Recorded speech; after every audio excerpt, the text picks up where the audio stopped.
오늘의 헤드라인입니다. 오늘 동해 중심을 둔 고기압 영향으로 내륙은 비교적 맑은 날씨가 이어져 서울 낮 기온은 27도로 어제와 비슷하겠습니다. 오후부터는 제주도에 비가 오겠고 비는 내일 충청 이남으로 확대해 주말까지 이어지겠습니다. 지금까지 모두 6건의 아프리카 돼지열병이 확진된 가운데 인천 강화군과 경기도 양주 연천 농장에서 또다시 의심 신고가 들어왔습니다. 정부는 오늘 정오 풀릴 예정이던 이동 중지 명령을 48시간 연장했습니다. 전국 공공연구노조가 운전기사의 수당을 지급하지 않은 김두철 전 기초과학연구원 IBS 원장을 노동청에 고발하기로 했습니다. 또 채용비리와 연구비 횡령에 관해서는 사회적 질타의 대상이 되고 있다며 관련자를 검찰에 고발할 예정입니다.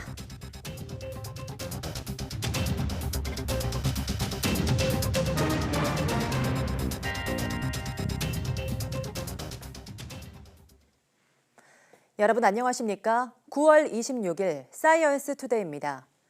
오늘 내륙은 맑고 일교차 큰 가을 날씨가 이어지겠고 제주도는 오후부터 비가 오겠습니다.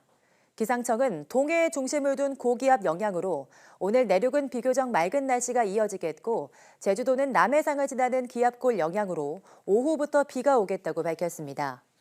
오늘 서울 낮 기온은 27도로 어제와 비슷해 일교차가 크게 나겠습니다. 오늘 오후 제주도부터 시작한 비는 내일 충청 이남으로 확대하겠고 주말까지 이어지겠습니다. 인천 강화군 삼산면 돼지 농장에 이어 경기도 양주와 연천군에 있는 돼지 농가에서 의심 신고가 접수됐습니다. 양주시에서 의심 신고가 들어온 건 이번이 처음입니다. 이에 따라 지금까지 아프리카 돼지열병 확진은 6건, 의심 신고는 3건입니다. 농림축산식품부는 오늘 오전 8시 40분쯤 경기도 양주시 은현면 용암리 돼지 농장에서 의심 신고가 접수됐다고 밝혔습니다. 농장주는 기르던 돼지 한 마리가 사료를 먹지 않는 등 이상 증세를 보여 신고한 것으로 알려졌습니다. 이 농장은 돼지 700여 마리를 사육하고 있으며 살처분 대상인 반경 3km 안에는 돼지 농가 10곳이 14,600마리를 사육하고 있습니다. 오늘 정오 풀릴 예정이었던 전국 일시 이동 중지 명령이 오늘 28일 정오까지 48시간 연장됐습니다. 농림축산식품부는 어젯밤 6번째 아프리카 돼지열병이 확진된 데 이어 의심 신고가 추가로 접수됨에 따라 일시 이동 중지 명령을 이틀 늘렸다고 밝혔습니다. 아프리카 돼지열병 긴급행동지침에는 일시 이동 중지 명령을 필요에 따라 48시간 안에서 한 번 연장할 수 있습니다. 이동중지 명령이 내려지면 전국의 돼지 농장과 출입 차량, 사료 농장, 도축장 등은 외부 반출과 이동이 중지됩니다. 이에 따라 애초 오늘 정오부터 다시 문을 열기로 했던 도축장과 경매장 등은 개장이 연기될 것으로 보입니다. 이동중지 명령이 연장되면 돼지고기 출하 시기를 놓치게 된 농가에 타격을 줄 것으로 보이며 돼지고기 가격도 오를 가능성이 큽니다.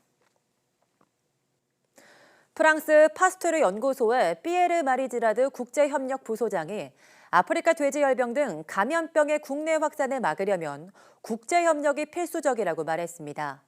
지라드 부소장은 어제 경기도 판교 한국 파스테르 연구소에서 열린 파스테르 국제 네트워크 역할 심포지엄에서 YTN 사이언스 취재진과 만나 이제까지 모든 감염병 발생 원인은 항상 인접 국가에 있었다며 이같이 말했습니다. 그는 국제협력의 첫 단계로 모든 국가가 감염병에 대한 정보를 공개하고 국제기구는 이 같은 현황을 파악해야 한다고 말했습니다.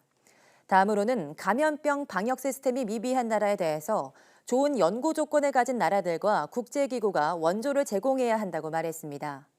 한편 국내 감염병 방역을 위해서는 감염 동물 살처분 여부를 신속하게 결정하는 판단력이 중요하다며 이는 신종 감염병의 백신이 개발되기까지는 적어도 2년 이상이 걸리기 때문이라고 말했습니다. 이어서 지라드 부소장의 말을 직접 들어보시겠습니다. In the fight against infectious diseases, it's of tremendous importance that the teams, the scientists, the epidemiologists, the health authorities work all together. You can't exclude that there would not be a transmission of the vectors, the rat, and so on. So really, it's a worldwide mobilization. 아프리카 돼지열병 확산으로 강원도 전 지역을 비롯한 모든 접경 지역이 중점 관리 지역으로 묶였습니다.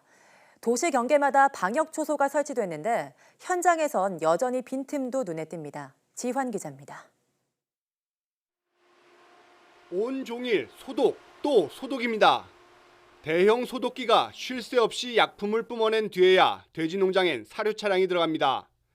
접경지 도시를 잇는 경계 지역도 마찬가지. 차량 안팎은 물론 운전자도 내려서 소독해야 운행 허가를 받을 수 있습니다. 훈련 중인 군부대도 방역에 동참했습니다. 최전방 부대 제독 차량은 민통선 내부 하천과 도로, 철책까지 쉴 새 없이 훑고 다닙니다. 방역망은 촘촘해졌지만 현장에선 장비나 시설 지원이 원활하지 않은 상황, 곳곳에서 빈틈도 눈에 띕니다. 정부가 강원 전 지역을 중점 관리 지역으로 정한 지 만 하루가 지났습니다. 계획대로라면 모든 양돈 농가 앞에는 통제 초소가 마련돼야 하는데 아직 초소 설치 작업은 이루어지지 않고 있습니다. 그 모든 양돈 농가 앞에다가 저 정부나 지자체가 통제 초소를 마련한다는데 그거 혹시 연락 받으신 거 있어요? 여기 설치한다고? 아니, 그건 못 받았어요. 통지 초소라는 게 금방 되는 건 아니고 안 되면 일단 저 직원을 배치해서 차량으로라도 할 겁니다. 일단 그럼 각각의 직원을 차를 그 앞에 대놔놓고 막겠다는 거지. 양돈 농민이 보내온 영상, 창고에 분뇨가 꽉 찼습니다. 중점 관리 지역으로 묶여 분뇨 반출이 금지됐는데 정부가 발표한 처리 탱크나 톱밥 지원 소식은 아직 없습니다. 어미돼지 출하도 코앞으로 다가왔는데 임상검사를 맡을 수의사가 제때 배정될지 걱정입니다. 수의사도 이동제한에 걸려놓으니까 뭐 어느 집을 먼저 가서 임상검사를 해줄는지 몰라서 네. 우리도 다른 데 해고 오라 그랬어요, 출하차를. 확산하는 전염병에 숨죽인 접경 지역, 농민을 고려한 세세한 대책이 시급한 실정입니다. YTN 지환입니다. 아프리카 돼지열병이 발생한 인천 강화도는 초비상이 걸렸습니다. 추가 확산을 막기 위해 강화도를 오가는 모든 차량으로 소독 대상을 확대하는 등 방역 활동을 강화했습니다. 이기정 기자의 보도입니다. 아프리카 돼지 열병으로 돼지 388마리가 모두 살처분된 농장 입구입니다. 강화군 공무원과 주민들이 조를 편성해 24시간 2교대로 외부인 출입과 차량에 대한 통제를 벌이고 있습니다. 강화군에만 이러한 초소가 29개 설치돼 운영 중입니다. 지금 살처분은 다 완료가 됐고 또 그 살처분 바이러스가 이제 다시 퍼지는 걸 이제 방지하기 위해서 지금 인원 통제 및 지금 차량 통제를 하고 있습니다.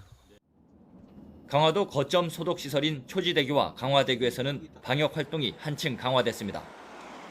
이전까지는 농장을 출입하는 차량에 대해서만 소독을 실시해 출입증을 발급해줬지만 상황이 심각해진 지금은 강화도로 들어가는 모든 차량에 대해 소독 활동이 펼쳐지고 있습니다. 돼지 38,000마리를 사육하고 있는 강화군은 모든 가용 인력을 상황실과 인력동원반, 살처분반 등으로 비상 편성했습니다. 또 다음 달로 예정된 새우젓 축제와 삼랑성 역사문화축제 등 8개 행사도 취소했습니다. 모든 축제와 각종 모임 행사를 강화군에서 전면 취소토록 관계기관과 사회단체 등에 공문을 보내고 모든 모임 행사를 취소토록 그렇게 조치했습니다. 소독약을 뒤집어 쓰고 있다는 말이 나올 정도로 방역에 방역을 거듭하고 있는 관계 당국과 양돈 농가들은 아프리카 돼지 열병 확산을 막기 위해 긴장을 늦추지 않고 있습니다. YTN 이기정입니다.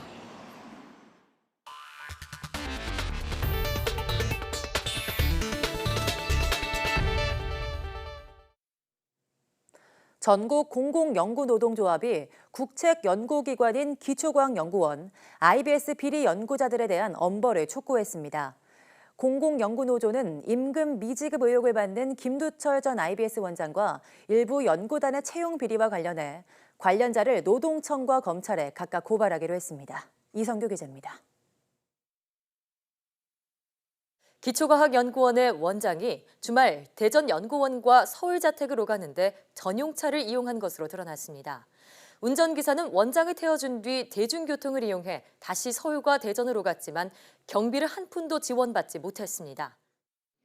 YTN사이언스 보도 이후 전국 공공연구노동조합이 김두철 전 IBS 원장을 노동청에 고발하기로 했습니다. 노조는 김 원장이 지난 5년 동안 거의 매주 서울과 대전을 갔지만 운전기사에게 단 한 푼의 수당도 지급하지 않아 명백한 근로기준법 위반이라고 주장했습니다. 또 채용비리 의혹이 드러난 연구단에 대해선 관련자를 업무 방해와 횡령 등의 혐의로 검찰에 고발할 계획이라고 덧붙였습니다. 수억 원이 넘는 연구비를 이용한 연구단장 2명도 검찰 고발 대상에 포함됐습니다.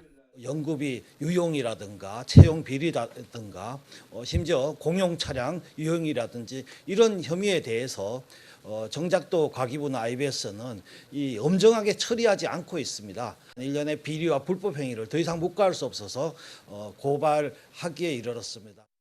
이런 가운데 과기정통부는 새해에는 연구비가 없는지 내년부터는 좀 더 꼼꼼히 들여다보기로 했습니다. 학생 연구원 인건비가 충실히 관리되고 있는지를 지표로 추가하고 의무적으로 평가를 받아야 하는 기관도 늘리기로 한 겁니다. 이에 따라 정부 출연 연구기관과 카이스트 등 4대 과기원 그리고 기초과학연구원은 의무적으로 평가를 받아야 합니다. 평가 결과 우수 기관에 대해서는 인센티브를 확대할 방침입니다. YTN사이언스 이성규입니다. 2020년 도쿄올림픽을 앞두고 원전 폭발 사고가 있었던 후쿠시마 지역의 방사능 오염에 대한 우려의 목소리가 커지자 일본 정부가 한국인을 대상으로 한 홍보전에 나섰습니다. 일본 외무성은 지난 24일부터 주한 일본 대사관 홈페이지를 통해 후쿠시마시와 이와키시 등 후쿠시마현 2곳, 도쿄 신주쿠 등 일본 내 3개 지점과 서울의 방사 선량을 비교해 게시하기 시작했습니다. 주한 일본 대사관은 휴일을 제외하고 일본어와 한국어로 된 이 자료를 매일 업데이트할 예정인 것으로 알려졌습니다. 지난 25일 12시 기준으로 주한 일본 대사관 홈페이지에 공개된 측정치는 후쿠시마시의 경우 1시간당 0.133 마이크로시버트, 이와키시 0.062 마이크로시버트, 도쿄 0.036 마이크로시버트, 서울 0.119 마이크로시버트입니다. 서울보다 낮게 측정된 이와키시는 폭발 사고가 있었던 후쿠시마 제1원전에서 남쪽으로 30km가량 떨어진 곳입니다. 일본이 한국과 비교한 데이터를 공개한 것은 일본이 예상외로 안전하다는 인식을 심으려는 의도로 보입니다. 일본의 수출 규제로 촉발된 무역 갈등으로 한일 관계가 악화한 가운데 한일 경제인 회의가 서울에서 열렸습니다. 양국 경제인들은 현재 상황을 크게 우려하면서 경제 문화 교류를 확대해 관계를 복원해야 한다고 입을 모았습니다. 박병환 기자입니다. 살얼음 판을 건넌 듯한 분위기 속에서 열린 한일 경제인 회의. 한국 기업인 200여 명과 일본 기업인 100여 명이 한자리에 모여 이틀 동안 최근 현황과 경제 문제를 논의했습니다. 애초 지난 5월 서울에서 열릴 예정이었지만 양국의 관계 악화로 우여곡절 끝에 개최된 만큼 일부 긴장감도 감돌았습니다. 양국 참석자들은 우선 현재 상황에 깊은 우려를 표명하며 대화를 통한 관계 회복이 필요하다는 데 인식을 같이 했습니다. 특히 공동성명을 통해 두 나라의 경제 교류가 끊어져서는 안 되고 이를 위해서는 정치 외교 관계의 복원이 필요하다고 밝혔습니다. 역지사지라는 말이 있듯이 서로 조금씩 그 이해를 해가면은 아마 좋은 결과가 나오지 않겠는가 하고 생각을 합니다. 또 양국 정부가 대화 촉진을 통해 한일 관계의 새로운 지평을 열어가기 위한 적절한 조치를 취하기를 강력히 촉구한다고 했습니다. そしてその経済お互い両国の経済を発展させるためにどうしたらいいんだということを論じたわけですからそういったことに対しては関係先に対して特に今政府筋を含めて説明をするつもりでおります。 석 달 넘게 이어지고 있는 일본 불매 운동에 대해서도 안타깝다는 공감을 나타냈습니다. 한국 측 김윤 회장은 매우 안타깝다며 한국 소비자들이 넓은 아량을 가졌으면 좋겠다고 말했고 일본 측 사사키 회장도 한국에 진출한 일본 기업들과 일본 관광업계, 지자체가 큰 타격을 입고 있다고 전했습니다. 다만 일본의 한국에 대한 수출이 정상적으로 이루어지고 있다고 말해 다소 괴리감을 드러내기도 했습니다. 지난 1969년부터 시작돼 거의 해마다 열린 한일 경제인 회의가 악화일로를 걷고 있는 양국 관계 회복에 촉매제가 될지 주목됩니다. 52번째 회의는 내년 일본에서 열립니다. YTN 박병환입니다. 더불어민주당과 정부 청와대는 일본의 경제 보복에 대응하기 위해 소재 부품 장비 경쟁력 강화를 위한 특별조치법을 추진합니다. 민주당 윤관석 정책위 수석부의장은 당정청 상황점검대책위원회 회의에서 지난달 발표한 소재 부품 장비 경쟁력 강화 대책을 강력하게 추진하기 위해 특별법으로 범위와 대상을 넓히고 전향적인 정책 수단과 규제 특례를 담기로 했다고 밝혔습니다. 윤 수석부의장은 또 화학물질 관련 절차 조속 처리와 예비 타당성 조사 단축 처리, 공장시설 처분 특례 등과 관련한 규제 특례 조항도 신설하기로 했다고 설명했습니다. 이와 함께 일본이 WTO 분쟁 해결 절차에 따른 양자 협의를 공식 수락한 만큼 외교 채널을 통해 빠른 시일 내에 협의 일정과 장소 등 세부 사항을 확정해 양자 협의를 개최하기로 했습니다. 오늘 11월부터 복부 흉부 자기공명 영상법 MRI 검사에 건강보험이 적용됩니다. 건강보험 정책심의위원회는 복부 흉부 MRI 검사의 건강보험 적용 범위를 전면 확대하기로 했습니다. 복부 흉부 MRI 검사는 그동안 암 질환 등 중증 질환에 한해 제한적으로 건강보험이 적용돼 왔지만 앞으로는 복부 흉부 MRI 촬영이 필요한 질환이 있거나 다른 검사 시행 후 MRI를 통한 정밀 진단이 필요한 경우 건강보험이 적용됩니다. 이에 따라 복부 흉부 MRI 검사를 받는 환자는 16만 원에서 26만 원을 부담하면 돼 건강보험이 적용되기 전보다 3분의 1 수준으로 경감될 것으로 보입니다. 소아당뇨 환우단체와 가족의 오랜 수건이었던 연속 혈당 측정기와 인슐린 자동 주입기가 내년부터 건강보험에 적용을 받습니다. 건강보험 정책심의위원회는 이 같은 내용의 급여 확대 방안을 심의했으며 시행규칙과 고시의 개정을 거쳐 내년 1월부터 시행할 예정입니다. 인슐린 자동 주입기 등에 대한 건강보험 적용은 어린 소아당뇨 환우가 겪고 있는 인슐린 주사 처치의 애로를 해소하고 학부모의 일상생활상 불편도 덜어줄 것으로 기대됩니다. 연속 혈당 측정기는 피부에 센서를 부착해 실시간으로 혈당 변화량을 측정해 알려주는 기기이고 인슐린 자동 주입기는 체외에서 인슐린을 자동으로 주입해 혈당치를 조절하는 기구입니다. 국내에는 소아당뇨 환우가 3만 2천여 명 있으며 기존에 지원되는 당뇨 소멸성 제로를 포함할 경우 소아당뇨 환우 1인당 연간 420만 원의 치료비가 절감될 것으로 예상됩니다.